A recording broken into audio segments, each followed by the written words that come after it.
illa wa antum muslimun. Dan yang paling spesial ini saya harus sapa semuanya jamaah BKSM dengan seragam yang berbeda-beda. Jadi seragam ini asal daerah, asal majelis ta'limnya. Kenapa saya tanya dengan rombongan seperti ini? Karena nanti di Quran itu ada surat rombongan.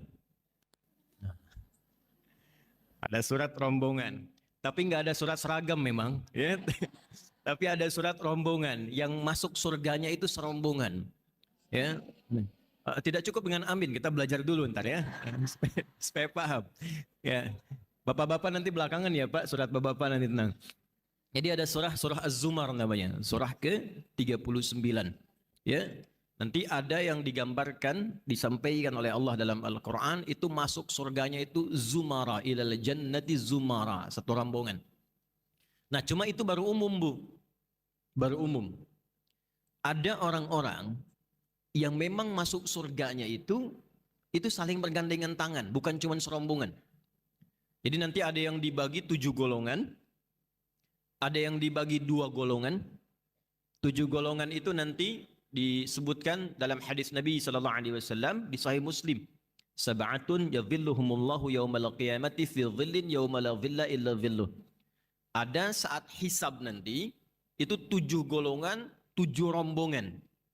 Saat orang lain merasa gelisah, takut, kemudian keringat sudah naik sampai ke dekat leher, yang penting pengen dihisab. Jadi sudah tidak ingat surga dengan neraka, yang penting cepat dihisab. Nah ada 7 golongan yang santai saja. Santai, tenang, karena dinaungi oleh Allah dengan payung yang sangat lebar. 7 nanti itu. Ya.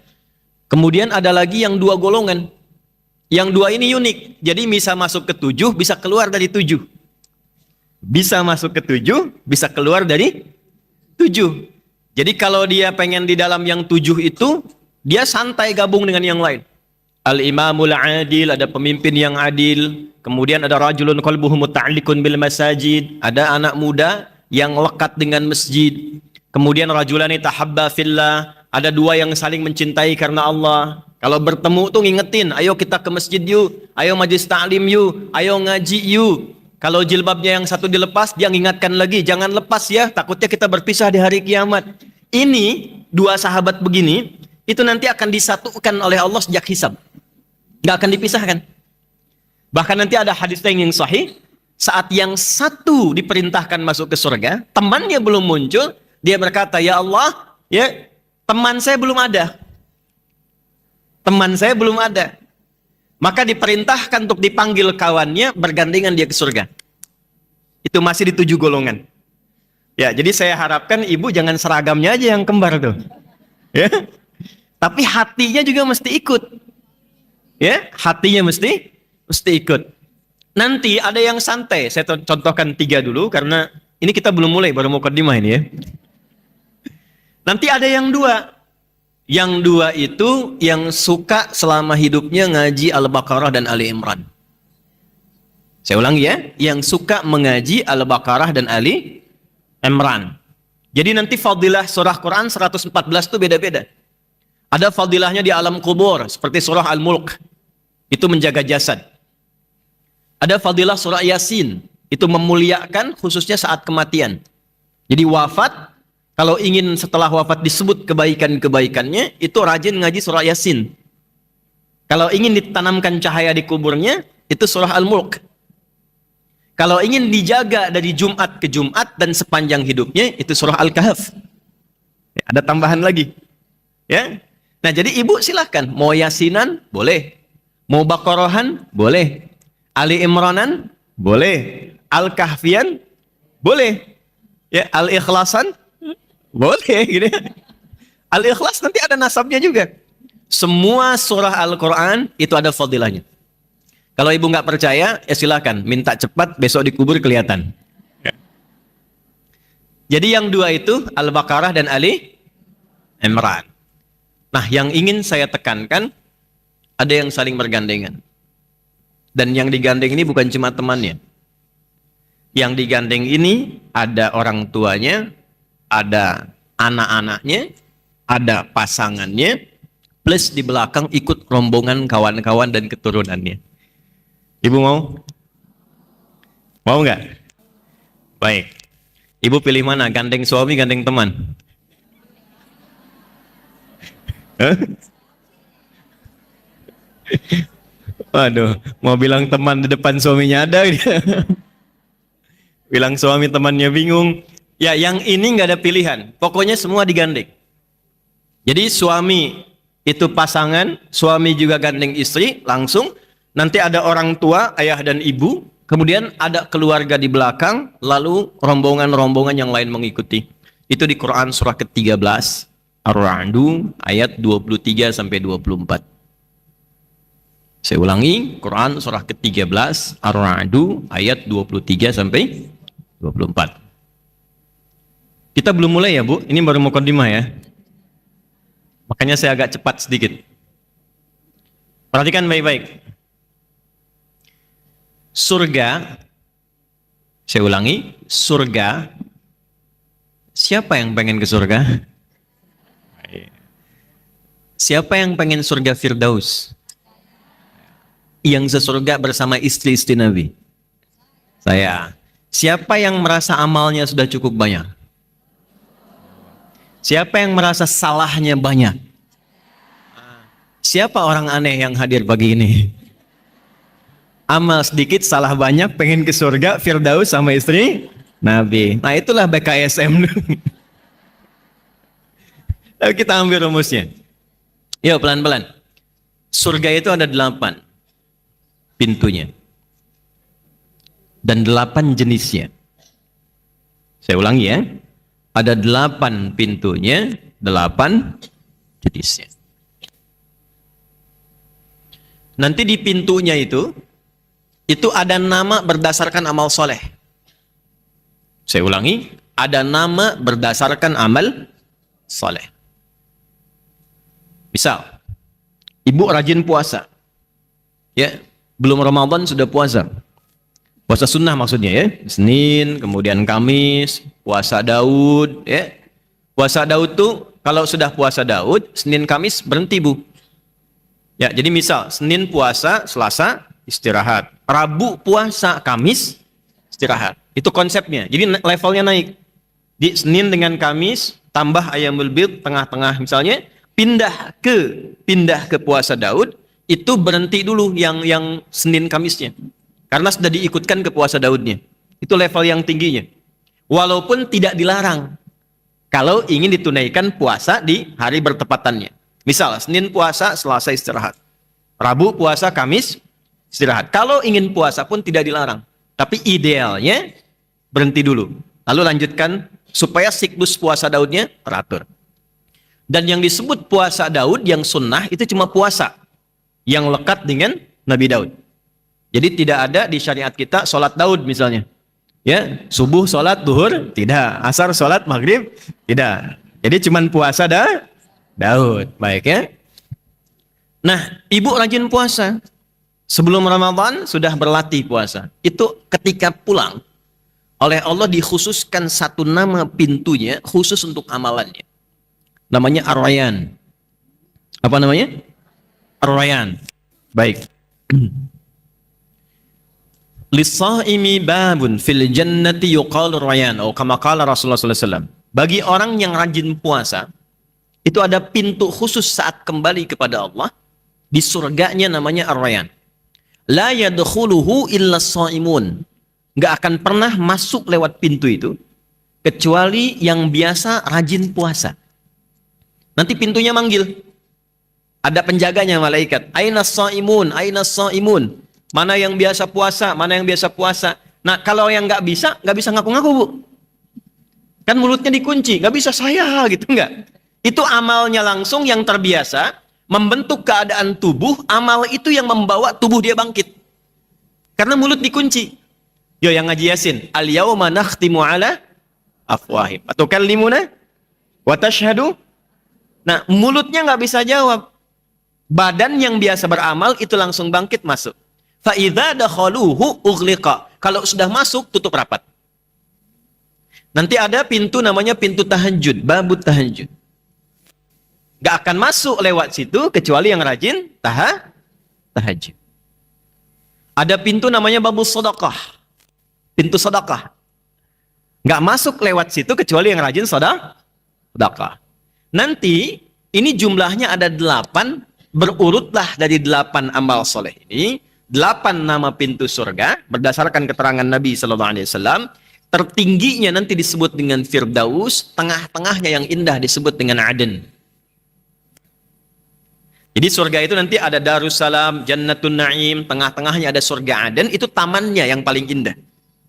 Tertingginya surga Firdaus. Nah, ada orang yang serombongan tadi, kembali ke awal, itu diperintahkan oleh Allah masuknya lewat tamannya dulu yang tengah-tengah. Sehingga kelihatan semua keindahan surganya.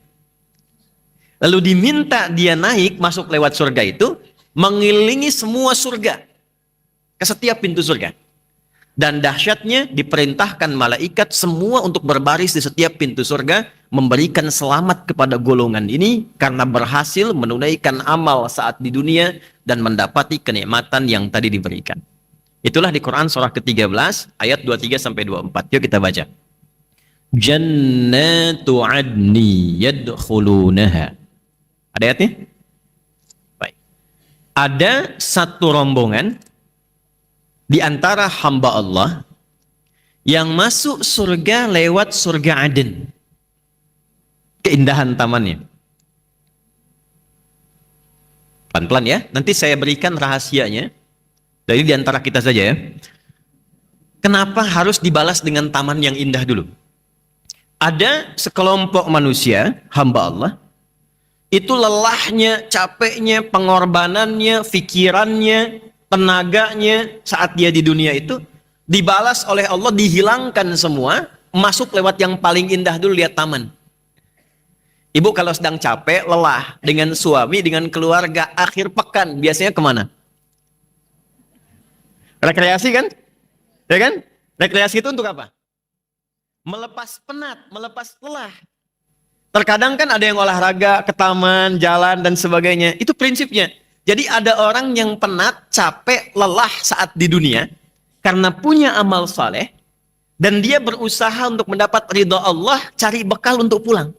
Itu ketika pulang, dihilangkan oleh Allah semua penat, lelahnya, baru lihat saja sudah lupa dengan semua capeknya. Saking indahnya. Ya, makanya disebutnya Aden. Dan sering diambil jadi nama-nama kekinian. Ya, ada yang namanya Eden, kan?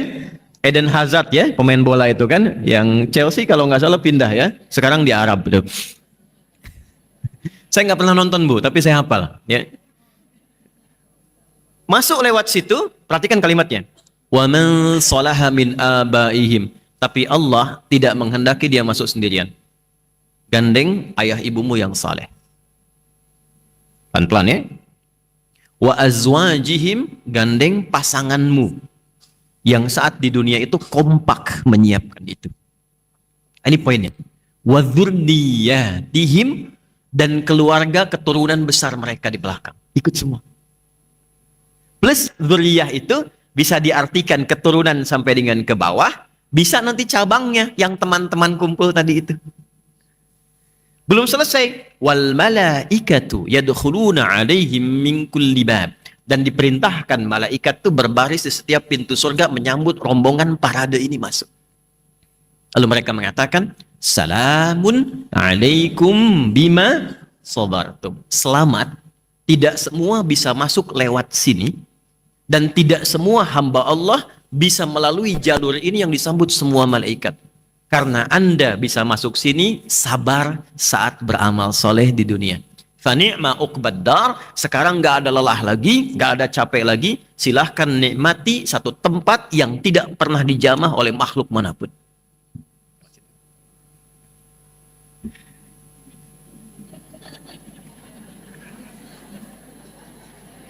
Ini nggak apa-apa, biar aja, ya, nggak apa. Nah, kalau saya sudah biasa, anak-anak, itu barangkali malaikat yang sedang menyamar. Ya, bagus. Ya. Bentar. Balik lagi. Nanti Ustadz ada tebak-tebakan ya, sayang. Anaknya Bu ya, bukan ibunya yang sayang. Anaknya. Nanti kita tebak-tebakan ya. Balik sini. Apa amalannya? Sampai dia bisa masuk ke dalam surga dengan semua apresiasi tadi. Tafsirnya banyak. Tapi saya ingin khususkan untuk amalan ibu-ibu saja. Saya ulangi, saya ingin khususkan untuk amalan para ummahat dulu. Sudah? Nanti kalau detailnya banyak, ada ahli Quran, ya, ada amalan khusus dia yang terkait dengan masjid, dengan sedekah macam-macam. Untuk perempuan, amalan tertingginya sehingga mampu oleh Allah diberikan apresiasi tertinggi ketika masuk surga adalah meneladani keteladanan istri-istri Rasulullah sallallahu alaihi wasallam. Saya ulangi, meneladani keteladanan istri-istri Rasulullah sallallahu alaihi wasallam. Nah, jadi saat tema ini dituliskan dan disebarkan, bukan sekedar mengajak ibu untuk belajar, tapi visi besarnya diharapkan ini bisa menjadi kurikulum yang setelah pengajian ini diikuti, diteladani, dengan harapan saat pulang kita mendapatkan apa yang Allah janjikan lewat Quran tadi. Jelas ya? Paham? Baik, kalau sudah jelas, sudah paham, kita akhiri pertemuan kita. Jelas tidak? Oh, belum. Baik. Yuk kita mulai. Ini inti materi kita. Jadi saya antarkan lewat mukaddimah tadi untuk supaya kita memahami dulu kenapa mesti belajar tema ini. Kalau kita langsung masuk ke temanya, ibu nggak akan dapat feel-nya. Kenapa sih harus bahas itu? Apa keutamaannya? Nah, dibiasakan kita masuk lewat akarnya supaya kita mengerti inti pelajarannya. Yuk kita mulai Quran surah ke-33 Al-Ahzab. Dari ayat 52 dulu. Gubah Musab ya. Halaman 425 coba. Paling kanan di pertengahan.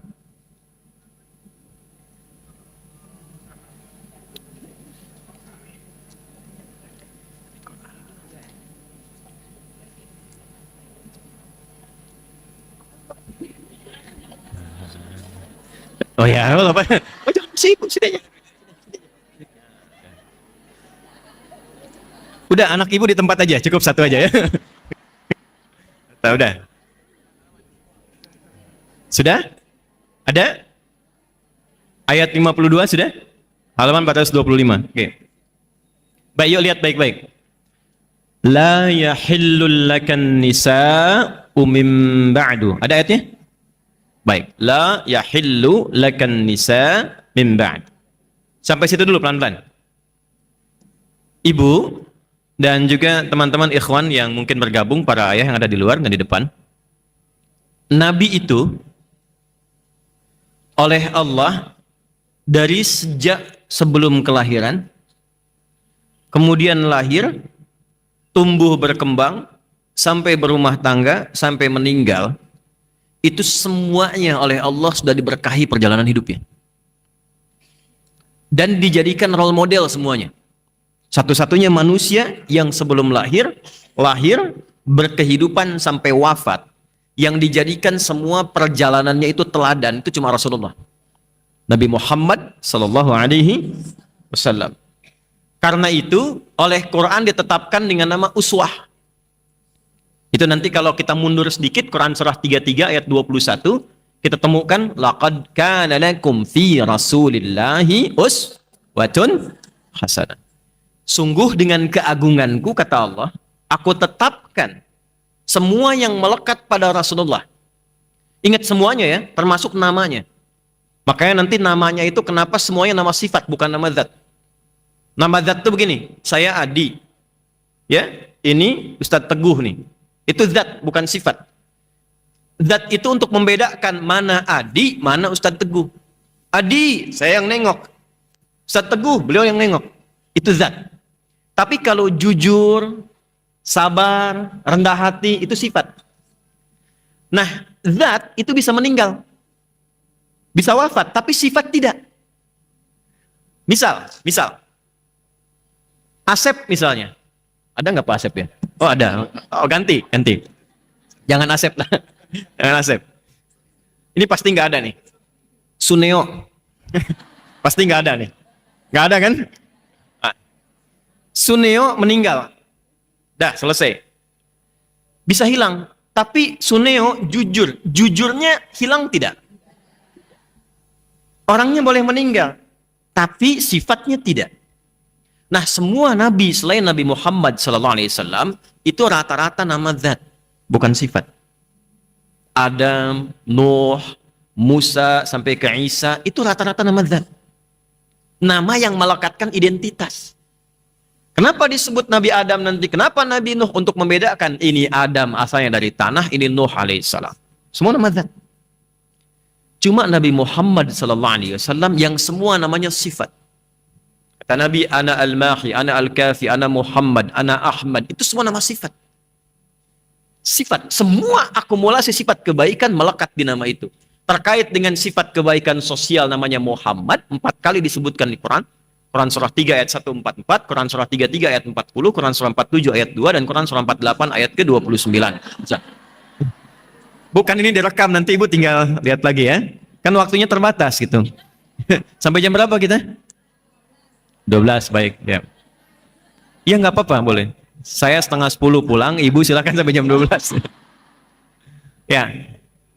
Nama yang terkait dengan Allah, ketakwaannya, ngajinya, sholatnya, tahajudnya sampai kaki bengkak, itu disebut Ahmad. Cuma sekali disebutkan di Quran.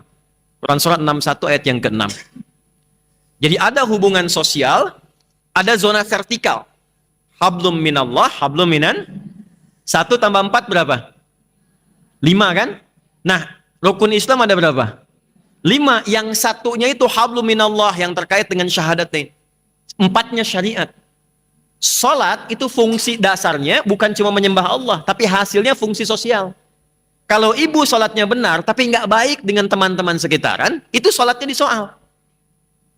Dengan tetangga nggak baik, dengan anak nggak baik, dengan suami nggak baik, itu salatnya dipermasalahkan. Coba lihat Quran surah 29 ayat 45.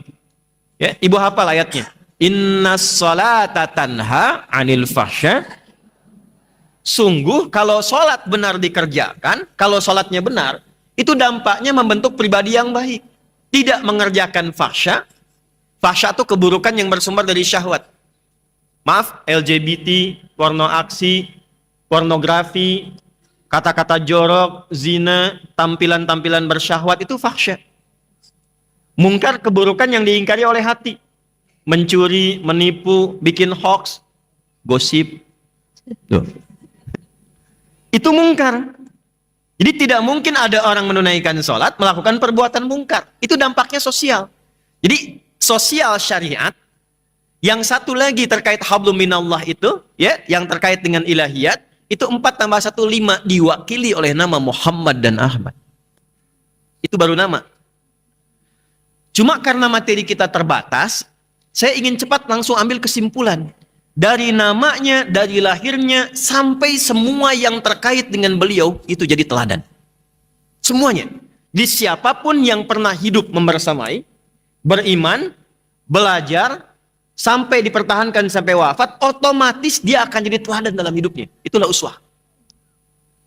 Ibu kenal Abu Bakar gak? Bagus. Kalau kenal saya pulang. Siapa yang pernah tahu beliau itu baik? Kita tahu itu setelah masuk Islam. Setelah kenal Nabi Muhammad.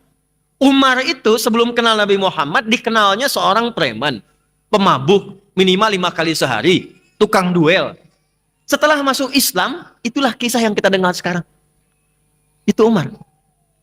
Yang terkait dengan pembahasan kita, kenapa istri Nabi ditetapkan jumlahnya spesifik, nggak boleh lebih, tetap harus segitu. Dan setelah ada semua lengkap itu, Nabi dilarang menikah dengan perempuan manapun lagi. Itulah ayat yang turun tadi. Quran surah 33 ayat ke-52. Lihat ayatnya. Yuk saya turunkan ya.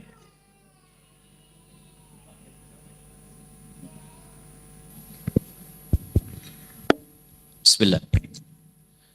Quran surah 33 ayat 52. Kita masuk pembahasan ke istri Nabi sallallahu alaihi wasallam. Istri Rasulullah sallallahu alaihi wasallam.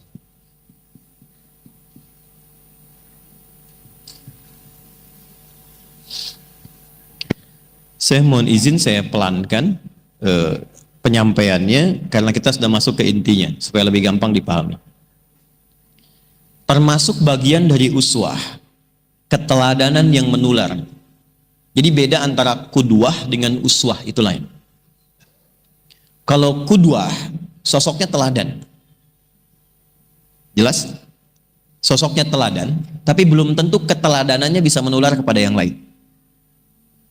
Kalau uswah, teladan dan keteladanannya itu bisa menular kepada yang lain.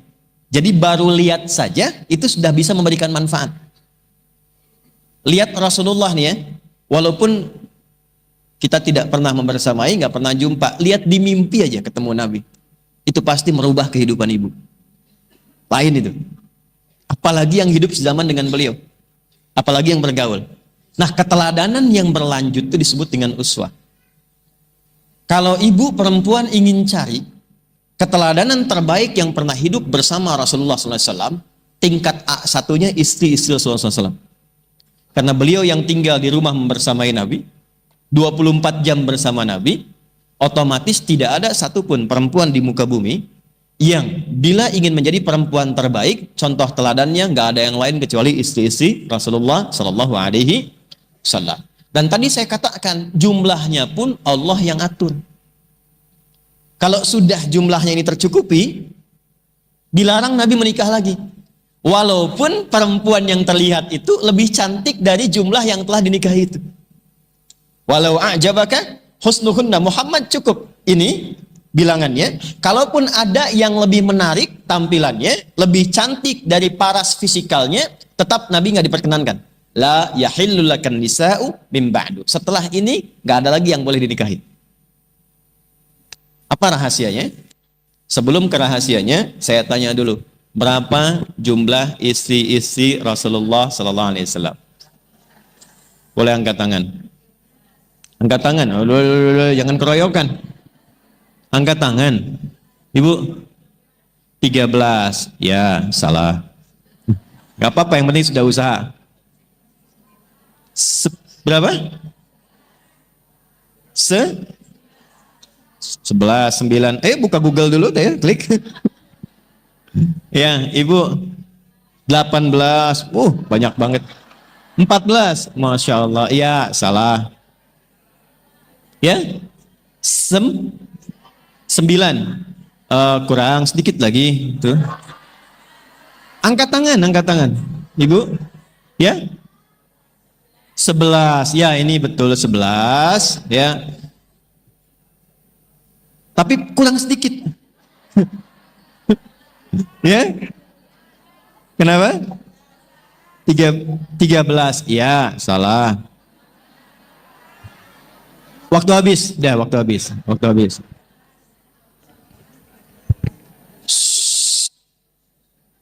11 plus 1. Dah. 11 plus. Karena yang satu ini ada ikhtilaf di kalangan ulama, karena dulu itu masih ada yang disebut milkul yamin namanya. Milkul yamin itu yang tidak langsung dinikahi, tapi dihadiahkan sebagai bagian dari budak di masa itu. Ya, nah Islam datang untuk membebaskan perbudakan, di antaranya dinikahi, tapi dijadikan pasangan. Jadi kalau sudah masuk jadi pasangan, itu nanti anaknya merdeka. Ya, jadi Islam itu datang membebaskan perbudakan.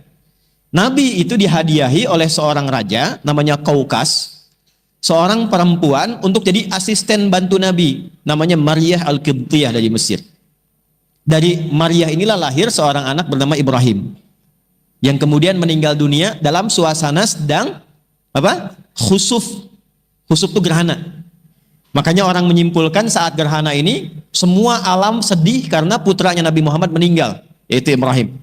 Maka turunlah syariat sholat khusuf, sholat gerhana untuk menjelaskan bukan karena meninggalnya ini, tapi ini fenomena alam yang menunjukkan hikmah dari Allah. Nah, para ulama ada yang menyebutkan ini 12 masuk golongan, ada yang membedakan untuk mengenang sejarah dan memberikan dampak hukum tetap 11 plus 1. Ada yang jawab 11 plus 1 tidak? Berarti aman. Padahal saya itu sudah menyiapkan logam mulia yang bisa jawab, saya kasih itu. Alhamdulillah. Waktu habis. Dan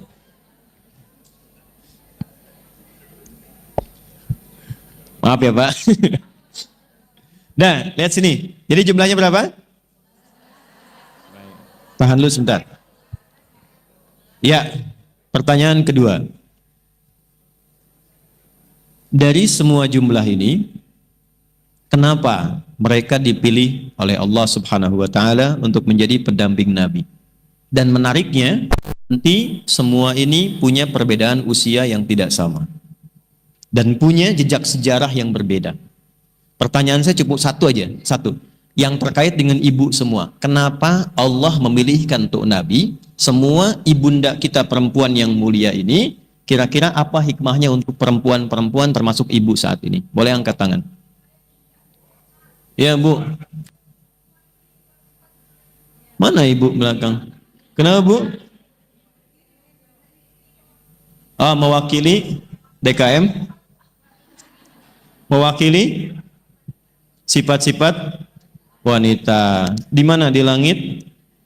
Di bumi. Ya, Ibu benar. Ibu dapat ini ya. Nah, baik. Nanti saya titip ya Bu ya ke BKSM yang ini ya, TDI atau Darul Ihsan. Saya titip sekarang aja Bu. Belakang ya Bu ya. Kan Bu. Jangan dibuka sekarang, simpan aja Bu, simpan dulu. Ya, balik sini, fokus lagi. Ini poin utamanya. Mengapa Allah pilihkan ibunda-ibunda mulia ini? Kita sebut ibunda karena ini ibu kita semua. Dan itu Allah yang perintahkan. Ya, wa azwajuhu ummahatuhum. Kenapa dipilihkan beliau-beliau ini? Karena ternyata semua istri Nabi itu mewakili semua karakter dan sifat-sifat perempuan di muka bumi. Jadi semua karakter perempuan yang hidup di bumi itu terwakili semuanya oleh 12 orang mulia ini. Semuanya. Dari yang hobinya ngaji seperti ibu sekarang bikin pengajian, sampai yang bikin kue, sampai yang suka fashion, itu ada. Ada nasabnya. Jadi kalau ibu datang pengajian seragaman, kalau pengen ada seragam yang syar'i, yang bagus, itu ada nasabnya. Kalau ibu suka bikin kue, yang bikin kuenya ada berkahnya, itu ada nasabnya. Kalau ibu bikin majlis taklim, yang digabungkan, pengen tahu jadwalnya kapan, materinya apa, bagaimana mengaturnya, itu ada juga sanadnya. Dan semua terwakili di 12 orang ini. Nah nanti kesimpulan dari 12 itu pulang dari sini, ibu belajar kira-kira ibu mirip siapa. Itu aja. Ya. Kalau mirip Sayyidah Khadijah, saya kira mustahil lah. Ya. Gak ada harapan ibu pokoknya jauh. Karena yang 11 pun pengen ikut gak bisa. Ya jauh pokoknya. Yang disebut oleh Nabi itu Khadijah, Khadijah, Khadijah. Ya. Tapi nanti bisa dipelajari, setidaknya bisa mendapatkan keberkahannya. Yuk kita mulai. Pelan-pelan. Saya tidak akan rinci namanya dulu, sampai 12 itu. Saya akan rinci sifat umumnya dulu. Karena ini yang paling penting. Jadi kita ambil keteladanan dulu yang Allah telah didik mereka. Ini poinnya. 12 ini punya karakter beda-beda, tapi oleh Allah dibuat standar pendidikan yang sama. Sehingga menjadi ideal. Jadi ada yang standar, kalau ibu ingin menjadi misalnya perempuan yang salehah, meneladani istri Nabi, standarnya apa? Nah yang standar ini nanti dirinci sesuai dengan sifatnya. Jelas ya? Yuk kita buat standar umum dulu, mengacu kepada value atau nilai-nilai yang disampaikan Al-Quran. Surah ketiga-tiga, kembali lagi. Ayat 32 sampai 33. Ayat 32 sampai 33. Halaman 423. Ada? 422, 423. Al-Ahzab ayat 32 sampai 33. Tadi ibu baca yang ngaji Quran, saya sayup-sayup dengar. Sudah? Bismillahirrahmanirrahim. Ya nisa'an nabi lastunna ka ahadim minan nisa'i in ittaqaitunna. Ada? Oke. Jadi standar satu dulu ya. Ya nisa'an nabi, wahai istri-istrinya Nabi. Saya ulang ya, wahai istri-istrinya Nabi. Lastunna ka ahadim minan nisa'. Kalian tidak sama dengan satu pun perempuan di bumi. Baik. Kalian tidak sama dengan satu pun perempuan di bumi. Artinya istimewa. Tahan sampai sini, Bu. Tahan dulu sebentar. Yang dimaksud tidak sama dengan satu pun manusia di bumi, itu ada dua makna. Ada yang khusus untuk istri Nabi saja. Maksudnya kalian istri Nabi, yang lain bukan. Dan mereka itu menjadi istri Nabi di dunia dan menjadi istri Nabi di akhirat. Dunia akhirat. Jadi di dunia mendampingi Nabi, di akhirat bersama Rasulullah Sallallahu Alaihi Wasallam. Itu kekhususan yang untuk mereka saja. Ya, ibunda kita.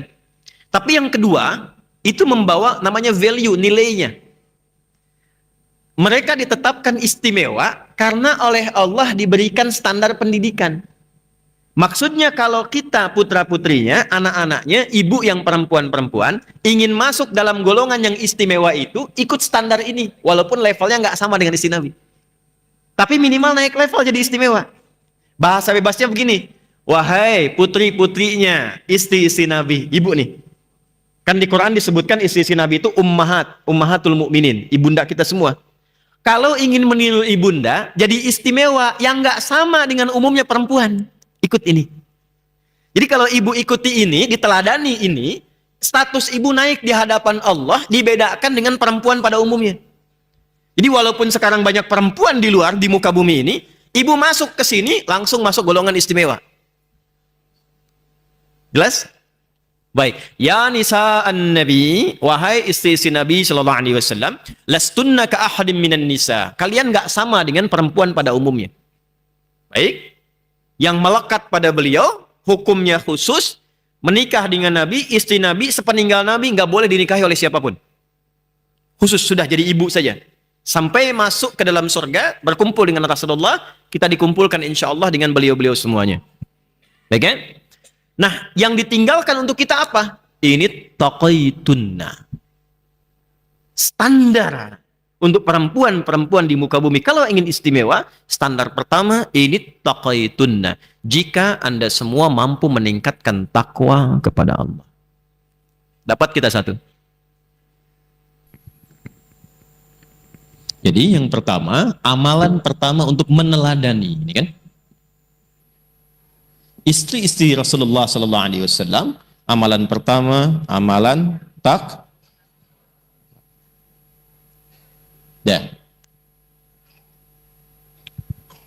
Sudah? Satu dulu sebelum masuk ke ayat 33, satu dulu. Ibu sekalian, takwa itu di Quran setidaknya disebutkan semua derivasinya, baik itu takwa, yattaqun, tattaqun, muttaqin, itu sebanyak 240 kali.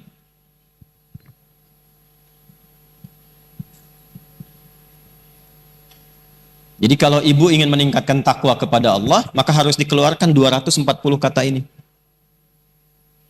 Jelas? Jelas? Ya, kalau sudah jelas, sudah. 240 ini dibagi 3. Dibagi 3. Nah, 3 ini yang nanti kita akan turunkan. 1, hubungan dengan Allah berupa ibadah ritual. Ibadah ritual. Hubungan dengan Allah itu bahasa Arabnya hablum minal. 1. Nanti kita akan bahas termasuk amalan istri Nabi, apa saja amalan ritualnya. Kedua, amalan sosial. Hablum minan, ibadah sosial.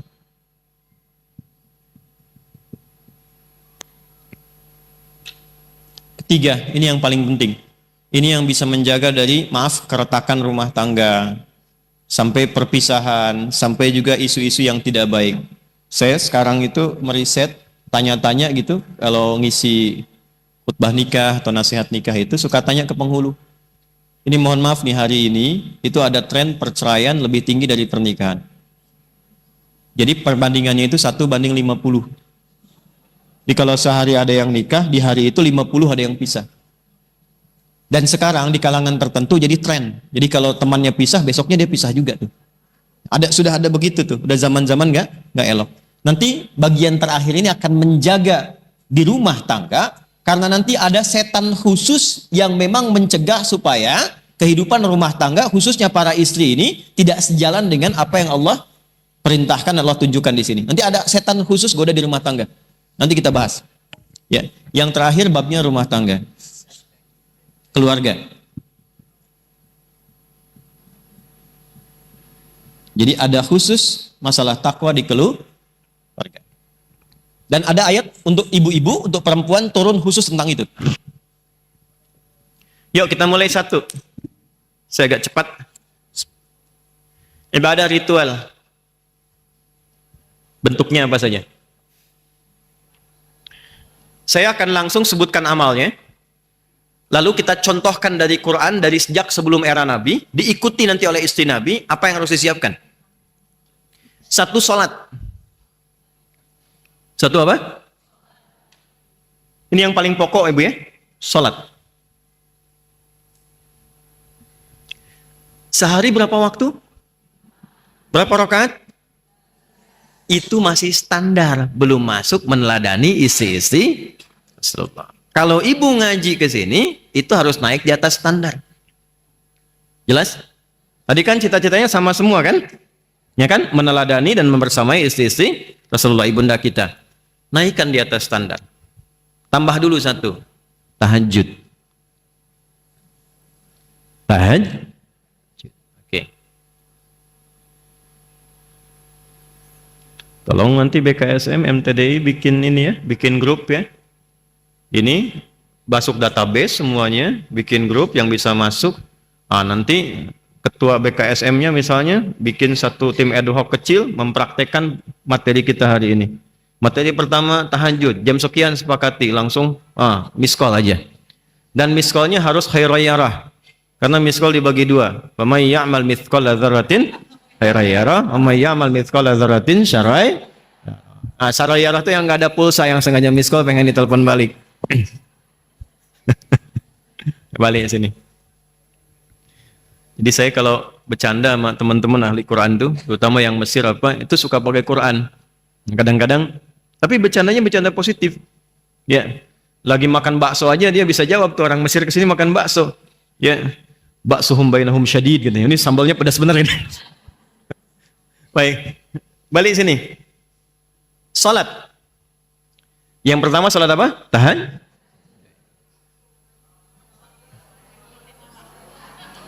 Saya akan naikin levelnya, Bu. Yang tadi standar, jadi nggak perlu saya sebut lagi.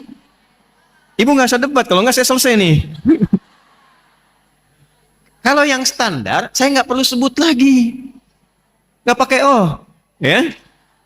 Itu 5 waktu itu udah otomatis. Ibu mau teladani, mau enggak, itu kewajiban ibu 5 waktu. Tapi karena levelnya pengen naik, kita tambahin. Nomor 1 apa? Tahajud. Tuh. Halo? Kan ya? Nah, sekarang tempatnya. Di mana tempat tahajudnya? Dah, jangan jawab dulu. Saya nanti turunkan. Ini bukan tebak-tebakan yang ini ya. Tempatnya betul di rumah. Tapi kalau ibu ingin lebih, saya tunjukkan satu bagian dari Quran namanya khusus. Mihrab. Namanya apa? Mihrab. Pelan-pelan ya. Sholatnya apa tadi? Tempatnya apa? Baik. Sudah. Saya sebutkan fungsinya dulu supaya terukur pembahasan kita. Mihrab itu di antara tempat spesifik yang disebut dalam Al-Quran bisa mempercepat terkabulnya doa sekaligus mendatangkan rizki dari sisi yang tidak diduga. Itu mihrab. Itulah rahasianya kenapa para imam mimpin sholatnya di mihrab. Dibedakan dengan yang lain. Karena imam pemimpin sholat, yang mimpin doa. Diharapkan ketika imam mimpin itu, doa-doanya cepat dijawab oleh Allah. Itu yang menjadikan gak semua orang bisa jadi imam. Khusus.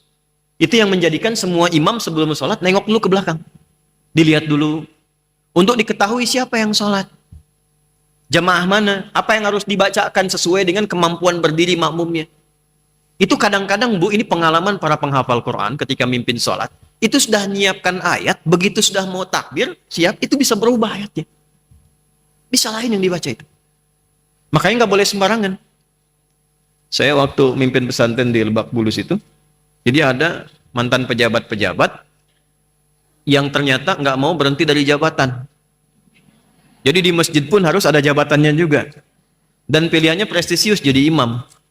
Saya motivasi, bagus itu, memang harus begitu. Tapi problemnya bacaannya kurang optimal.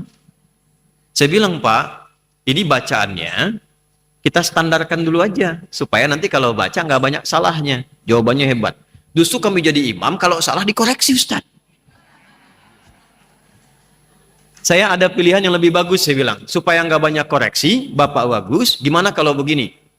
Sebelum sholat, nanti Bapak kita siapkan santri untuk tahsin bacaan. Supaya prestise jadi imam itu tetap tinggi.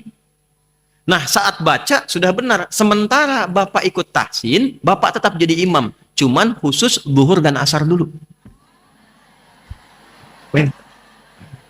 Kan poinnya tetap imam kan? Ya, kadang-kadang memang ada psikologi yang nggak boleh turun jabatan, tetap di situ. Yang penting fungsinya sedikit bergeser, gitu. Bapak zuhur dulu dengan asar, dealnya bagus. That's a big deal gitu kan? Itu deal yang bagus. Kenapa? Karena nggak turun posisi, tetap imam. Nah, sementara maghrib, isya, dan subuh, biar saya dan santri yang imami. Oh, bagus, sepakat Ustaz katanya. Begitu udah dengar yang santri, besoknya udah bagus, maghrib kita minta, Pak silahkan Bapak udah bagus. Nggak usah, santri aja katanya. Masuk tuh. Nah, itu mihrab. Balik ke ibu, balik. Quran surah ketiga, ayat 37. Ini dalilnya. Nanti kita masukkan ke istri-istri Rasulullah SAW. Sudah. Quran surah ke-3 ayat 37. Kita ambil nasabnya ke Sayyidah Maryam dulu. Sebelum eranya Nabi Muhammad SAW. Maryam anak siapa? Imran. Dengan Hannah. Ibundanya Nabi Isa AS. Maryam. Sudah? Ada ayat 37? Paling kiri sebelah bawah. فَتَقَبَّلَهَا رَبُّهَا بِقَبُولٍ حَسَنٍ وَأَنبَتَهَا نَبَاتًا حَسَنًا وَكَفَّلَهَا زَكَرِيَّا. Ada? كلما دخل عليها زكريا المحراب. هذا كلما دخل عليها زكريا المحراب satu وجد عندها رزقا قال يا مريم أنى لك هذا قالت هو من عند الله إن الله يرزق من يشاء بغير حساب. Itu rizkinya. Yang doanya mana? Ayat 38. Jadi Maryam disiapkan mihrab oleh orang tuanya, yang merawatnya pamannya Nabi Zakaria. Jadi Nabi Zakaria itu kerabatnya Imran, sepupunya. Nah, istrinya Nabi Zakaria itu adiknya istrinya Imran. Imran punya istri Hannah, Hannah punya adik Eliasobat. Di bahasa Latin disebut Elizabeth. Ya, Elizabeth itu Eliasobat. Nanti Zakaria ini ketika menikah dengan Eliasobat atau Elizabeth, itu diuji oleh Allah. Sampai sepuh, rambut memutih, fisiknya letih, belum punya keturunan. Istrinya divonis secara medis, maaf sekali, divonis menopause dan mandul. Jadi mustahil secara medis. Tapi apa yang terjadi? Nabi Zakaria itu numpang doa, numpang sholat, berdoa di mihrabnya Maryam. Di ayat 38 itu. Nanti jawabannya 39. Hunalika da'a Zakaria rabbah. Qala rabbi habli min ladunka dzurriyyatan thayyibah. Innaka sami'ud du'a. Rizkinya ayat 37, doanya 38. Bahasa kitanya begini, ya Allah, semua mengatakan saya nggak mungkin punya keturunan. Tolong catat ini ya. Kalau ada manusia sudah mengatakan, Bu ini mustahil, ini nggak bisa. Ini susah obatnya nggak bisa nih, nggak mungkin sembuh nih, ini nggak akan terjadi begini. Itu tanda langsung dari Allah, supaya ibu langsung meminta kepada Allah, abaikan manusia, karena Allah ingin mengabulkan langsung tanpa perantara siapapun. Karena itu yang dipilih oleh Nabi Zakaria nama Allah Al-Wahhab. Wahhab itu yang memberi tanpa batas. Karena manusia menyimpulkan ada batasan, maka minta dengan nama Allah yang tanpa batas. Bahasa kitanya, ya Allah, mereka mengatakan istiku terbatas. Aku terbatas. Maka aku meminta kepadamu yang tidak punya batas dalam pemberian. Anugerahkan keturunan darimu ya Allah. Yang engkau tetapkan. Engkau pasti mendengar doa hamba. Dipanjatkannya di mana? Hunalika, di mihrabnya Maryam. Tahu apa yang terjadi? Lihat 39, ayat 39-nya. Fanadathul malaikatu wa huwa qa'imun yusalli fil mihrab. Ada mihrabnya. Annallaha yubashshiruka biya. Ya. Itu begitu doanya selesai, nih Bu keutamaan mihrab ya. Doanya selesai, salatnya belum selesai. Jadi masih berdiri. Salat itu bukan hanya ibadah syariat yang ditunaikan oleh umatnya Nabi Muhammad SAW. Semua nabi yang pernah berdinas di bumi itu semua sholat. Cuma yang paling sempurna cara kita sekarang. Yahudi sholat. Cuma mereka nggak ada sujudnya. Cuma berdiri sama ruku begini-begini. Ya, kadang ke masjid. Karena bagi mereka itu Tuhannya sama. Cuma mereka tidak mengakui Nabi Muhammad SAW sebagai nabi. Itu poinnya. Itu masih sholat. Jadi kalau ibu lihat sejarah nabi sebelumnya, semua sholat. Nabi Musa sholat, saya cepat ya, Quran surah 20 ayat 14. Nabi Isa sholat, Quran surah 19 ayat 31 sampai 33. Nabi Ismail sholat, Quran surah 19 ayat 55. Bahkan minta semua keluarganya sholat. Semua sholat. Dahsyatnya mihrab, itu sholatnya belum selesai, baru minta, selesai doanya langsung dikabulkan. Allah kabulkan doanya. Dapat kabar gembira, kamu akan punya anak namanya Yahya. John, Yohanes, Yahya. Kenapa Yahya? Nama dari Allah langsung. Nama artinya hidup. Dijawab langsung dengan jawaban doa. Hei, kata manusia kan mustahil. Gak bisa hidup. Aku anugerahkan seorang bayi, lahir dan hidup dia. Jelas? Oke. Itulah mihrab. Mihrab bentuknya tidak harus satu ruangan.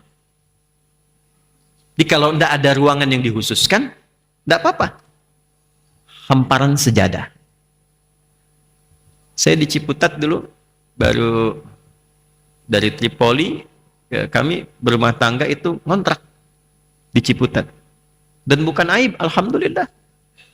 Kita juga di dunia ngontrak, sebentar lagi pulang. Ya kan? Kan itu aja tugasnya. Tinggal nunggu pulang kan? Bisa ibu duluan, saya belakangan, bisa. Itu betul. Bisa dibalik juga kan? Saya belakangan, ibu duluan, mungkin. Bisa terjadi. Saya nggak ada ruangan Bu, cuma 3 petak. Petak pertama untuk terima tamu, 2 istirahat, ketiga dapur plus kamar mandi. Sekitaran dekat lemari, hanya hamparan sejadah aja. Tapi nikmatnya luar biasa. Tidak harus mewah. Yang penting bisa dekat dengan Allah. Dekat sama Allah itu kemewahan tertinggi. Jadi kalau ibu sekarang berhasil dengan suami, dengan keluarga, bisa mendapatkan fasilitas yang mewah, rumah yang bagus, mobil yang gemerlap, kemudian kendaraan macam-macam, tapi nggak dekat dengan Allah, itu menurut Allah belum mewah. Kemewahan tertinggi itu ketika merasa dekat dengan Allah, itu poinnya. Udah Bu, kalau udah punya Allah itu nggak susah hidupnya. Udah punya Allah. Masalah apapun itu ringan. Dan apapun yang kita kerjakan itu dapat bimbingan. Sikap mesti begini, ini mesti begini, ini baik, ini begini, ini begitu, enak. Itu mihrab.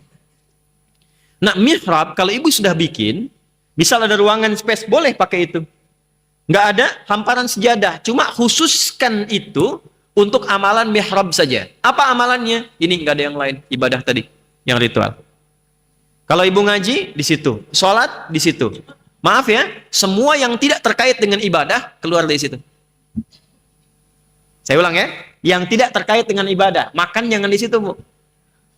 Ngemil jangan di situ. Termasuk maaf, bikin status jangan di situ. Klik. Maaf ya, sedang di mihrab, jangan ganggu dulu. Dah, satu ya. Oke, amalan pertamanya sudah dapat. Tahan. Tempatnya apa? Khususkan satu, walaupun sehamparan sejadah. Itu aja. Jelas? Nanti, latihanlah mulai sholat. Dan sertakan dalam sholat itu, baik dalam sujud ataupun pasca sholat, doa-doa yang terkait dengan permohonan ibu di rumah tangga atau doa pada umumnya. Silahkan. Nanti lihat perbedaannya setelah itu. Ibu tahu berapa ukuran rumahnya Nabi SAW? Berapa? Hah? Berapa? Ya, gampangnya begini, gampangnya RS7. Gampangnya RS7. Ruangan sangat sederhana sekali sehingga selonjoran saja susah. Sudah? RS7. Ruangan sangat sederhana sekali sehingga selonjoran saja susah. Nah itu, gampangnya begitu. Itu mihrabnya Nabi itu. Jadi viralnya begini.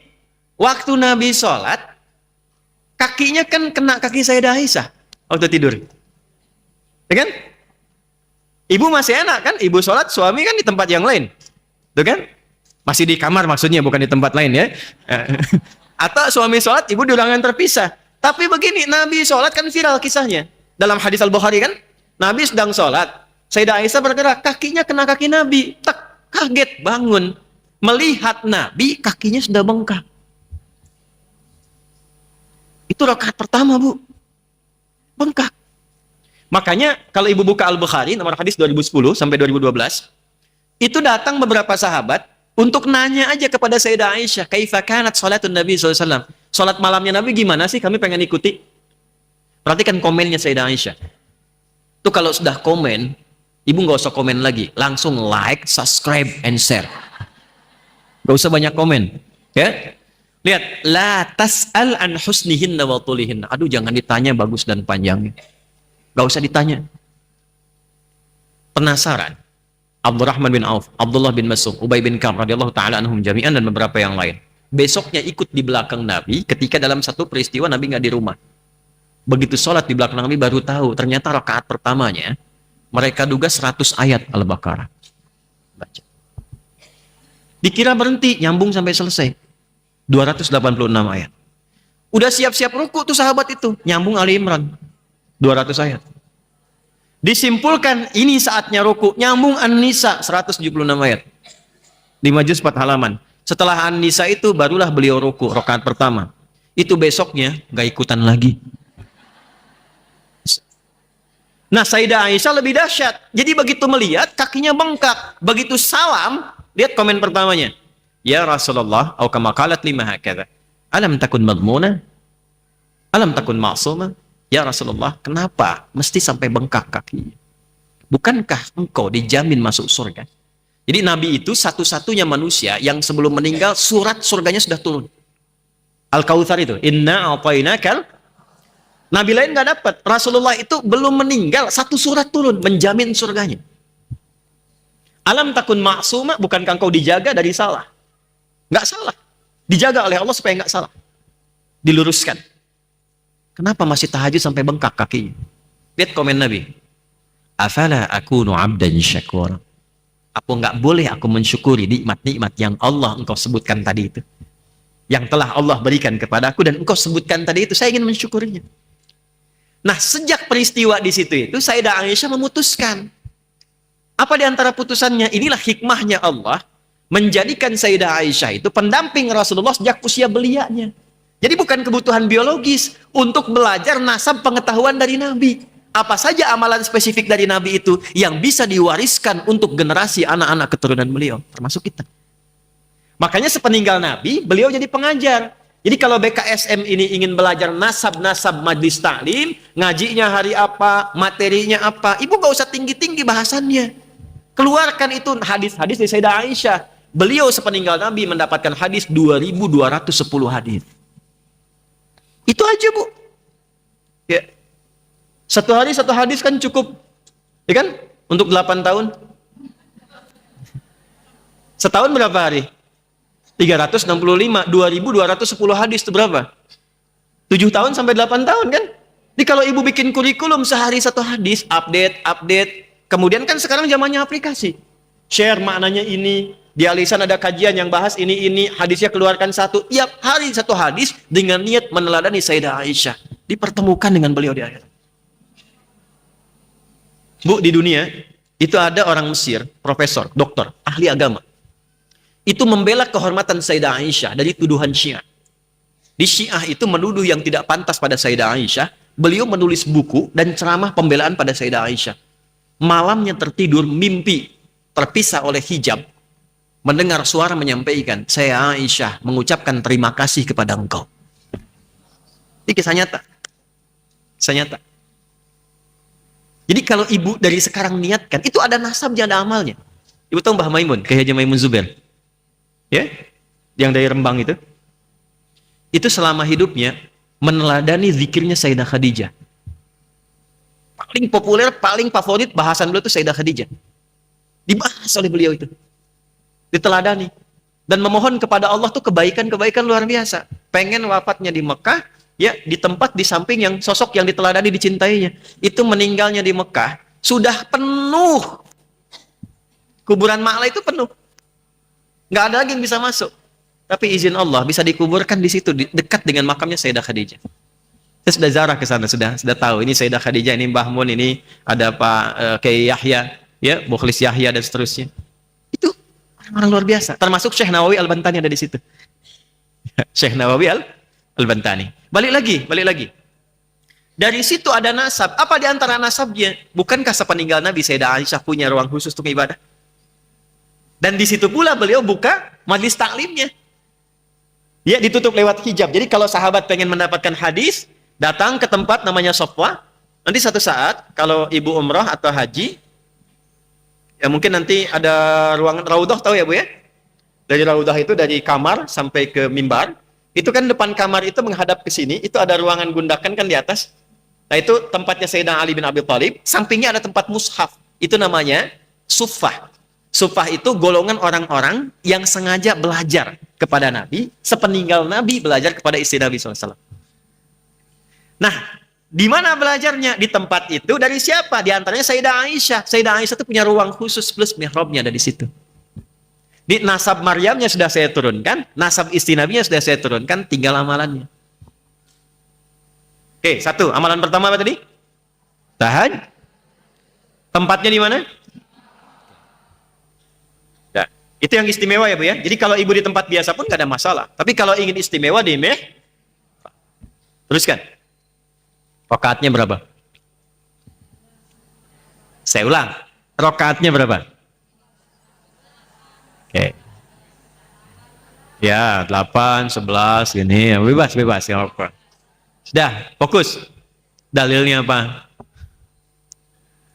Nah, kalau sudah masuk kita ke ibadah, tidak boleh pakai pendapat pribadi. Harus pakai ad-dinu huwad dalil, ya. Jadi di Imam Muslim itu punya 9 jilid. Jilid pertamanya, itu di jilid yang pertama di Sahih Muslim, ada bab tentang muqaddimah. Di situ ada hadis pertamanya tentang sanad. Babul isnadi minad din. Semua terkait agama itu mesti ada sanad, mesti ada dalil. Laulal isnadu laqalan nasu ma yaqul. Kalau nggak ada dalil, semua orang bisa punya pendapat. Hadis Muslim nomor hadis 729. Yang meriwayatkan siapa? Ibnu Umar radhiyallahu taala anhuma. Namanya Abdullah, anaknya Umar. Umar bin Khattab itu sengaja bikin rumah persis di depan rumahnya Nabi, depan Raudhah. Arah ke awali ke depan. Sengaja dibikin kamar untuk Abdullah kecil anaknya supaya melihat Nabi sejak keluar rumah. Jadi Umar ini sudah menyiapkan anaknya Abdullah khusus untuk belajar dengan Nabi. Ini nasab Bu ya. Jadi ada nasab dalam ilmu hadis, mesti ada di keluarga yang dibanggakan walaupun satu perwakilan Bu. Ibu nggak hafal Quran, siapkan satu anak untuk hafal. Anak belum hafal, ada cucu. Allah sudah kasih 10 anak, 20 cucu. Kalau dengan demikian belum ada juga satu yang dibanggakan, berapa lagi yang harus Allah berikan? Siapkan. Jadi nanti di akhirat itu ada yang dibanggakan. Siapa yang dibanggakannya nanti? Yang mau ngasih mahkota siapa? Satu siapkan. Ahli matematika bagus, yang arsitek bagus. Tapi usahakan satu ada yang jadi kebanggaan saat pulang. Itu poinnya. Nah, Umar nyiapkan anaknya Abdullah. Abbas nyiapkan anaknya Abdullah. Amr bin As nyiapkan anaknya Abdullah. Malikah nyiapkan anaknya namanya Anas. Abdullah disiapkan rumah depan rumah Nabi, kamarnya disiapkan supaya lihat Nabi dari sejak keluar rumah, gimana jalannya, gimana kemudian ke majlis taklimnya. Sehingga setelah Nabi meninggal, beliau meriwayatkan hadis sebanyak kurang lebih 2.800 hadis. Di antara hadisnya, ini yang mau saya sampaikan. Salatul laili masna masna. Kata Nabi, kalau ingin memulai tahajud, ada kelasnya. Ada kelasnya. Pertama kelas pemula. Ya. Tapi bangga, pemula juga tahajud. Kelas pemula itu jangan dipaksakan dulu, ngambil 11, ngambil 23, ngambil 40, terlalu banyak. Ini dari Nabi, bukan dari saya. Mulailah dengan 2 rakaat dulu. Berapa? Jadi kalau ibu baru pertama tahajud, jangan dipaksakan 11. Nanti resikonya 2. Resiko pertama, subuh bisa kesiangan. Resiko kedua, besok gak tahajud lagi. Udah? Mulai dengan berapa rakaat? Witir 1. Iya kan?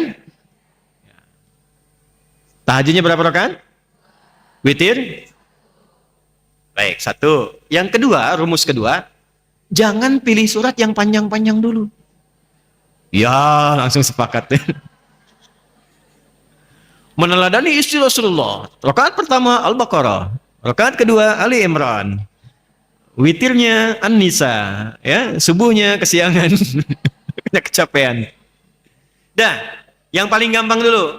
Dah, 1. Rakaat pertama bisa dibaca Al-Falaq. Qul a'udzu birabbil. Rakaat kedua bacaan Nas. Witir baca Al-Ikhlas. Qul huwallahu ahad. Itu kelas pemula yang dari wajahnya sudah kelihatan cool. Dah? Nanti belum selesai. Rakaatnya berapa jumlahnya? Witirnya berapa? Yang dibaca surat apa? Cool. Waktunya, ingat saya bicara pemula nih. Waktunya pepetin ke subuh. Enggak, ini betul. Ini betul. Ibu jangan dulu komen deh, biar saya aja ya. Dah, waktu kita sebentar lagi. Dah, tahan. Subuh jam berapa sekarang?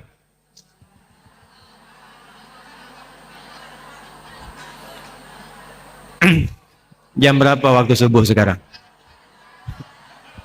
Saya cuma nunjukin, bukan saya jawab. 4. Hah? 41, 40, 42. Terjadi perbedaan pendapat di kalangan ibu-ibu. Ini menunjukkan Anda tidak berasal di tempat yang sama. Oke. Sudah, ambil pertengahan lah. Ambil, ini kan 440, 442. Ambil 441 misalnya. Sudah, sebentar. Bangun jam 4:04. Saya ulang ya. Saya langsung ke teknis. Bangun jam 4, tapi bikin alarm 3 kali. Sudah? 4 kurang 1/4, jam 4 plus jam 4 lewat 10. 4 kurang 1/4 alarm bunyi untuk dimatikan. Persiapan alarm kedua. Nah, ini rumus. Enggak, kalau saya tafsirkan panjang, karena ayatnya nanti ada terkait dengan persiapan. Tahajud itu dari kata hajada, tambah ta, dan tasdid sebelum akhir. Ini rumus. Udah ada ilmunya. Hajada itu aktivitas yang dilakukan setelah tidur. Jadi tidur dulu baru bangun malamnya. Nah, kalau pakai ta artinya usaha untuk sungguh-sungguh. Kalau pakai tasdid sebelum akhir artinya tidak mudah melakukannya. Jadi untuk tahajud itu nggak mudah. Ibu nggak percaya silahkan. Ibu pengen bangun jam 3, belum tentu bisa bangun. Godaannya nggak mudah. Memang bangun, tapi kan masih begini. Sadar jam 4 kan? Nah, jadi pasang alarm 3 kali, matikan, siap yang kedua, begitu yang ketiga sadar. 4/4 itu kan tidak langsung ibu sholat kan? Nggak ada orang bangun langsung sholat. Apa sunnahnya setelah itu? Saya agak cepat. Saya jawab pakai hadis. Abu Dawud nomor hadis 1367. Dari Abdullah lagi, tapi Ibnu Abbas radhiyallahu ta'ala anhuma. Sedang menginap di rumah bibinya, salah satu istri Nabi sallallahu alaihi wasallam, namanya Sayyidah Maimunah. Itu masuk kemudian nginap di situ, tidur, ingin lihat kebiasaan Nabi. Kata Ibnu Abbas, setelah meninggal dunia Nabi, beliau hafal 2000 hadis, usia masih 13 tahun kurang lebih. Kana an-nabiyyu sallallahu alaihi wasallam idza istayqadha min naumihi fajalasa wa masaha bi yadihi min athari naumihi Faqara khawatim Ali Imran. Baru baca doa bangun tidur, baru fadhahaba ila shanin mu'allaqah fatawadda. Kalau bangun dari tidur, beliau menghilangkan ngantuknya dulu. Caranya duduk dulu, gini. Nggak langsung beraktivitas. Nanti gunakan tangan yang bersih untuk menghilangkan bekas ngantuk. Jadi jangan baca doa dulu, baca doanya dalam sadar. Bukan saat ngantuk. Jadi baca doa ketika sadar. Saat sadar itulah doa yang dibaca masuk ke hati. Kalau sudah masuk ke hati, tubuh dibimbing untuk mudah bangun. Yang kadang-kadang repot, belum sadar baca doa. Jadi doanya nggak masuk. Nah setelah itu baru pergi berwudu. Antara ibu bangun sampai wudu kan ada jeda kan? Kalau Anda siapkan jedanya itu 15 menit dari bangun, wudu, balik lagi persiapan 15 menit, maka muncullah setengah 5, 4.30. Ibu masih punya waktu kurang lebih 11 menit untuk sholat plus witir. 2 rakaat bacanya Al-Falaq dengan An-Nas. Nggak mungkin 1 jam. Ya kan? Paling lama 5 menit. Witirnya Al-Ikhlas. Paling lama 2 menit.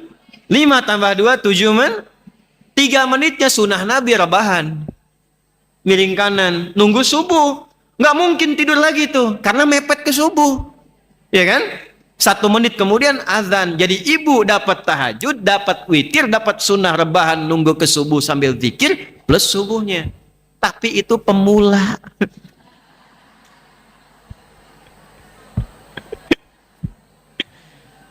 Tapi gini ibu, walaupun pemula kita beruntung, karena amalnya tidak diukur berdasarkan jumlahnya.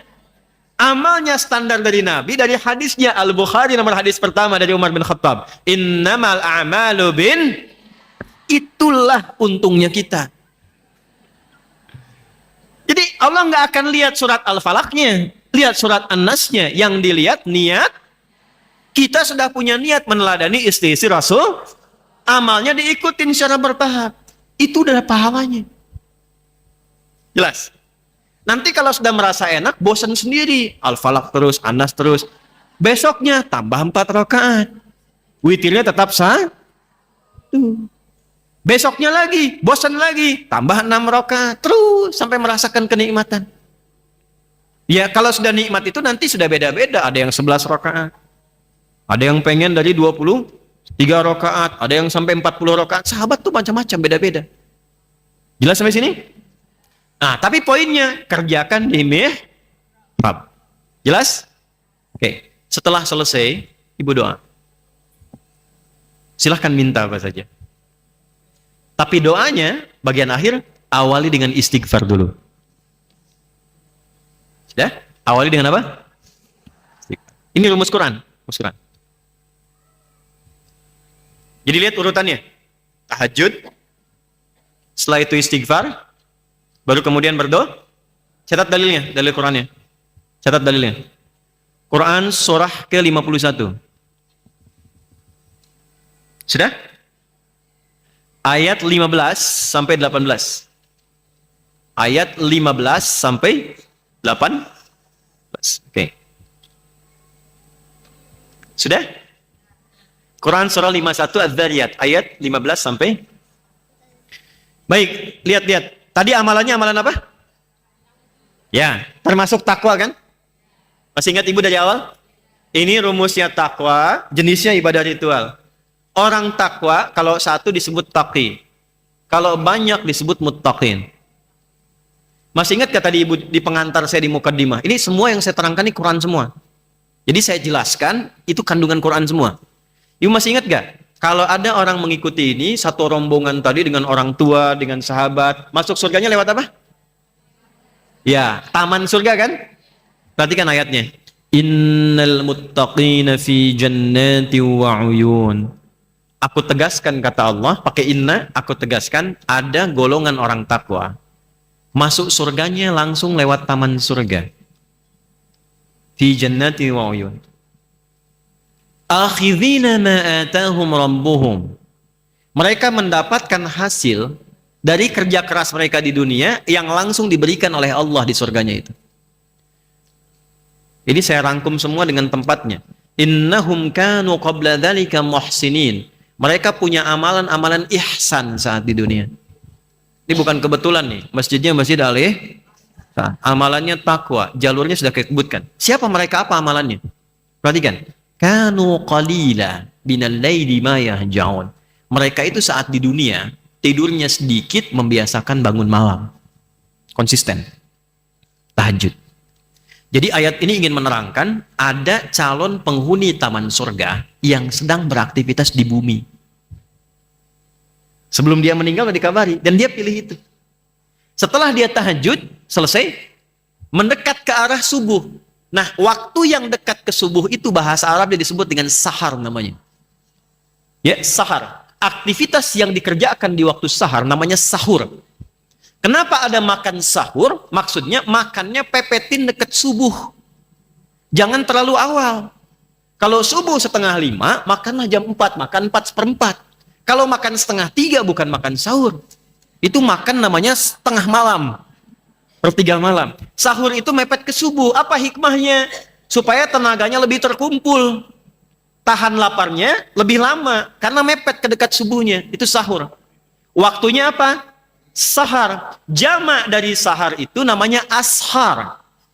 Asharun. Selain makan sahur, ada amalan lain yang dahsyat. Kalau dikerjakan konsisten, jaminannya teman surga. Apa itu? Ayat 18-nya. Wabil ashari hum yastaghfirun. Ya. Dan ada orang yang istighfar. Jadi setelah tahajud, urutannya setiap dia waktu sahar menjelang subuh, dia istighfar dulu. Astagfirullahaladzim, astagfirullahaladzim, astagfirullah. Itu yang paling pendek. Sekali lagi, kelas pemula. Astagfirullah, astagfirullah, astagfirullah. Naik dikit. Astagfirullahaladzim, alladzi la ilaha illa huwal hayyul qayyum wa atubu ilaih. Naik dikit lagi, nanti ada yang paling panjang. Allahumma ya Rabbi, anta Rabbi, wa ana abduka, khalaqtani wa ana abduk. Itu kelas paling tinggi istighfar, sayyidul istighfar. Ibu kalau biasakan ini dilakukan, punya 2 keutamaan. 1, apapun doa yang diminta, sepanjang maslahat dunia akhirat, itu akan dikabulkan. Bahkan ada yang belum minta, Allah sudah jawab. Hidupnya nggak capek, Bu. Tadi terkait rezeki tadi. Jadi sebelum dia melakukan sesuatu, Allah sudah siapkan. Ibu kalau nggak percaya silahkan deh, coba dulu. Nanti Ibu rasakan bedanya, bedakan rasanya, pasti terasa bedanya. Lain. 1. Yang kedua, anugerah kedua, Allah sandingkan dengan 4 amalan mulia. Yang 4 ini ada di Quran surah ketiga Ali Imran. Sudah? Ayat 17, paling kiri sebelah atas. As-sabirina was-sadiqina wal-qanitina wal-munfiqina wal-mustaghfirina bil ashar. Quran surah 3, ayat 17. Kalau biasa rajin istighfar sebelum subuh, astagfirullahaladzim, astagfirullahaladzim, itu amal ini sama dengan 4 amal lain. 1, Allah kasih kesabaran dalam diri kita. Jadi masalah apapun yang dihadapi, tanamkan kesabaran. Ada sabar tuh. Sabar itu bukan diam. Sabar itu dibimbing oleh Allah cara menyelesaikan persoalan sesuai dengan kadarnya. Ada kadarnya. Kadang terasa tenang, kadang tegas, kadang lihat, kadang diam, semua ada di Nabi itu. Nabi masalah dengan Sayyidah Aisyah, ada problem khusus, beliau diam dulu.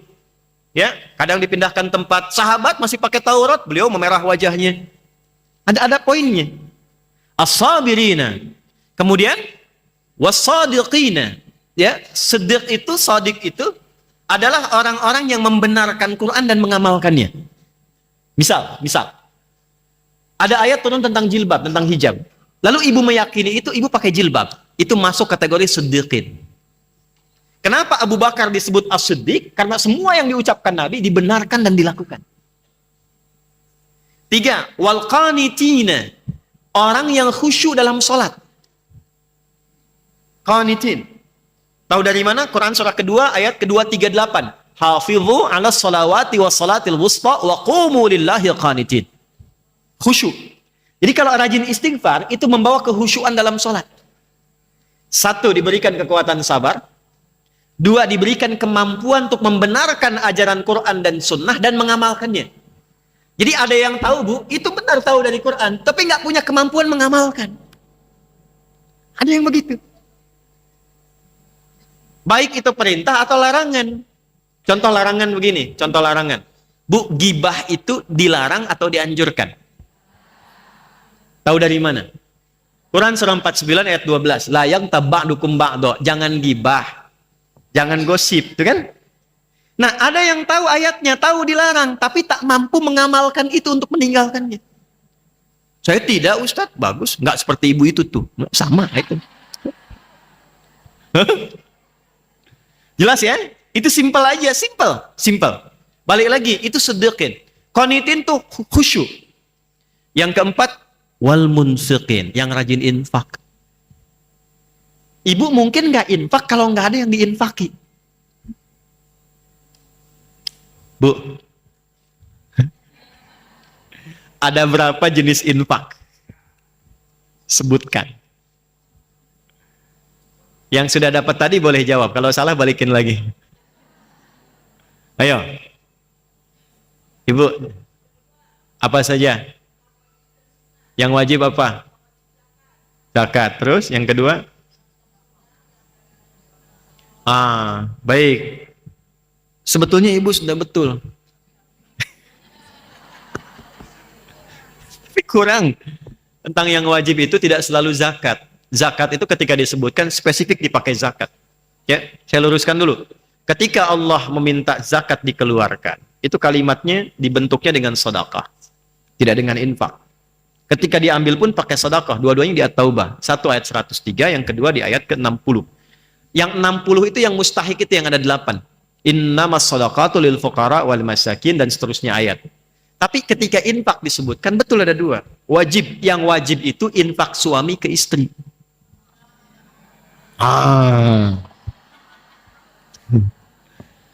Ya. Nih Pak. 1 dirham. Bahasa Nabi ini. Yang diberikan oleh suami kepada seorang istri itu lebih tinggi nilainya di sisi Allah dari pemberian apapun. 1 dirham itu 2.500. Ya, 1 dirham. 1 dirham. Apalagi kalau 1 dinar misalnya. Enggak, maksudnya begini maksudnya. Bapak itu bawa uang 1 juta. Kasih ibu. Tapi ibu harus menjadikan 1 juta cukup untuk sebulan. Jadi makanya ada hadis, semakin suami ngasih uang belanja lebih, itu semakin dicintai Nabi, Pak. Betul ya. Tapi bagi istri yang bisa menata uangnya. Kalau tak bisa menata, tidak dianjurkan. Ya, nanti kita belajar fikih bapak-bapak ya. Balik dulu ke sini Bu, balik sini. Kenapa tiba-tiba ke situ tuh? Balik lagi. Quran surah 4 ayat 34. Nah, nafkah itu singkatan dari infak Bu. Ini nafkah itu singkatan infak. Orang kita tuh suka nyingkat. Iqomat disingkat jadi komat. Infak disingkat jadi nafkah. Bahasa Qurannya infak. Quran surah 4 ayat 34. Ar-rijalu qawwamuna 'alan nisa bima faddalallahu ba'dahum 'ala ba'dhi wa bima anfaqu min amwalihim. Di infaknya suami kepada istri itu yang disebut nafkah, itu infak wajib. Jelas? Yang sunnah mana? Yang sunnah itu di luar itu. Sunnah pun ada 2 tingkatannya. Sunnah yang ditekankan di lingkar terdekat, misal ayah, ibu, orang tua, itu nggak boleh dizakati. Tapi diberikan dari infak. Dari mana dalilnya? Quran surah kedua ayat 215, ada 5 golongan. Yas'alunaka madza yunfiqun. Mereka bertanya padamu Muhammad SAW, apa yang harus diinfakkan kepada siapa? Turun ayat, Qul ma anfaqtu min khair. Kalau pengen infak, yang paling baik, yang paling bagus, 1 lil walidain, untuk orang tua. Sifat orang tua itu nggak minta biasanya. Kalau butuh nggak minta, cuman kadang suka nanya. Ya, kemarin mama dengar dari mall ya, iya mah memang enak banget makanannya. Itu nggak minta, cuman nanya. Jelas? Nah itu nggak boleh pakai zakat, pakainya apain? Pak. Contoh, nanti ada infak umum yang Al-Baqarah 261. Apa infak umum? Banyak yang di luar sampai ke luar negeri, yang nyumbang ini itu. Yang di masjid tuh kalau ada kotak jalan, itu bukan mobil-mobilan, kotak infak. Nah itu yang umum, yang nomor 3.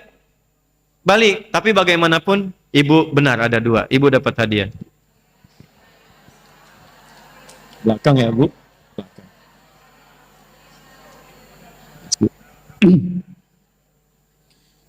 Ya Allah. Sudah? Sudah? Balik sini. Sudah ya Bu ya? Nah, pertanyaannya bukan itu. Pertanyaannya, mungkin nggak infak kalau nggak ada yang diinfaki? Mungkin nggak? Nggak ada kan? Harus ada hartanya kan? Nah, istighfar itu memudahkan datangnya rizki dan harta. Tadi maksud saya, jadi kalau ibu pulang dari sini, ibu dawamkan amalan Quran tadi, amalan sunnah tadi, bangun malam, tempatkan di mihrab, coba dengan tahajud, sampai merasakan kehusyuan. Jadi cara sholatnya bukan sekedar baca, selesai, bukan. Rasakan kenikmatan dalam sholat. Tumpahkan saat sujud minta. Begitu selesai, istighfar. Istighfar, istighfar. Berapa kali Ustadz jumlahnya? Setiap Anda bisa relatif sesuai dengan kenyamanan hati. Jadi kalau sudah nyangkut di hati kita tuh, tak, itu masuk. Nabi bikin standar, standarnya 33. Itu standarnya. Tapi kalau untuk istighfar, standar itu kadang berbeda. Makanya sebelum tidur kadang Nabi 70, kadang 100. Itu tidak mutlak bilangannya mesti 70, mesti 100. Maksudnya apa? Istighfar yang kita bacakan lewat lisan akan menyesuaikan dengan keadaan diri kita. Semakin sedikit dosa, semakin cepat nyambung ke Allah.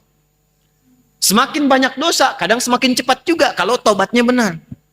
Jadi begitu astagfirullah, astagfirullah. Sambil diingat yang salah apa. Yang dosa apa. Begitu air mata sudah tumpah keluar. Dicurhatkan selesai. Di titik itulah ibu jangan tinggalkan, cepat doa. Nah ini kadang-kadang, mohon maaf ya, mohon maaf sekali, suka ada yang lupa. Rumus itu doa paling cepat dijawab itu setelah beramal soleh. Habis baca Quran, doa. Habis sholat, doa. Habis sodakoh tuh, doa. Jadi kalau ada kotak infak atau ibu keluar atau apa misalnya, tuh udah 3 kali saya nyebut kotak infak tuh. Misal ibu berinfak itu doa. Jangan cuma dimasukin selesai, tidak. Berdoa, minta, misalnya Allah mudahkan rezekiku, mudahkan rezeki anakku dan sebagainya. Masukkan. Ibu tahu Syekh Nawawi Al-Bantani? Pernah dengar ya? Nah, yang kaitan dengan infak tuh begini. Apa fadilah Syekh Nawawi sehingga ilmunya sangat luar biasa sampai jadi mufti Masjidil Haram, diundang ke Mesir untuk ceramah, dan guru bagi banyak ulama di Timur Tengah. Ternyata kebiasaan pertamanya sebelum masuk majelis ilmu, itu beliau keliling dulu untuk infak. Diniatkan tidak ingin melihat kekurangan gurunya.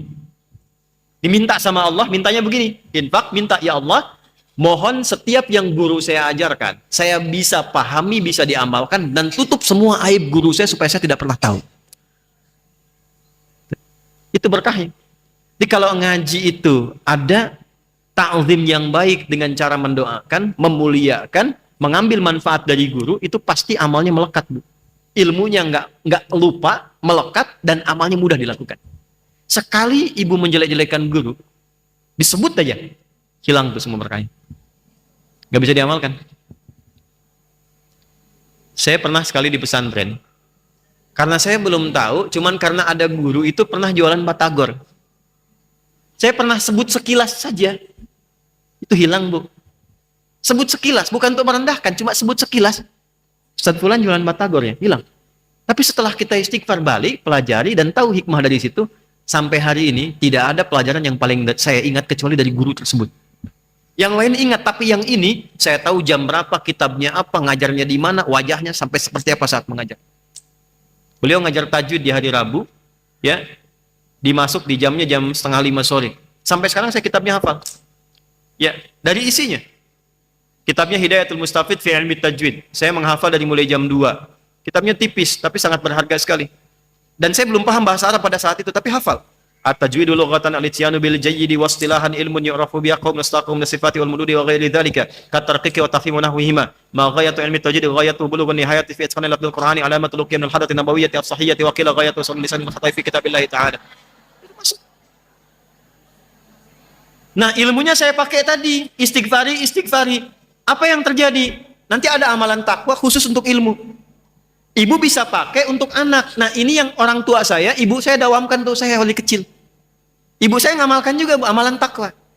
Sama, nasabnya dari Quran juga. Al-Baqarah di akhir ayat 282. Quran surah 2, akhir ayat 282. Ibu saya pakai itu. Tambah istighfar. Ini contoh Bu ya. Ini penutup. Ini masih ada waktu? 5 menit ya. 5 menit. Ibu silahkan. Saya alhamdulillah bisa menjaga saya tetap gembira, tetap senang mengajar, walaupun mungkin anak kami sedang sakit hari ini 2. Tapi karena tugas. Saya sudah 4 hari nggak tidur Bu. Alhamdulillah, hampir nggak tidur. Jadi satu anak kami yang terakhir, ini diopnam di rumah sakit. Sudah 3 hari. Jadi saya bolak-balik rumah sakit, bolak-balik. Tadi saya mohon izin juga DKM, saya datang pas tepat jam 8, karena anak yang satu lagi demam, muntah sudah 3 malam, itu baru tidur 4:30 tadi. Saya jaga. Jadi saya siapkan dulu, mandikan yang lain, siap baru datang. Tapi alhamdulillah tugas kan saya lakukan minimal. Saya ceritakan di akhir. Sudah fokus lagi, kita sedang belajar.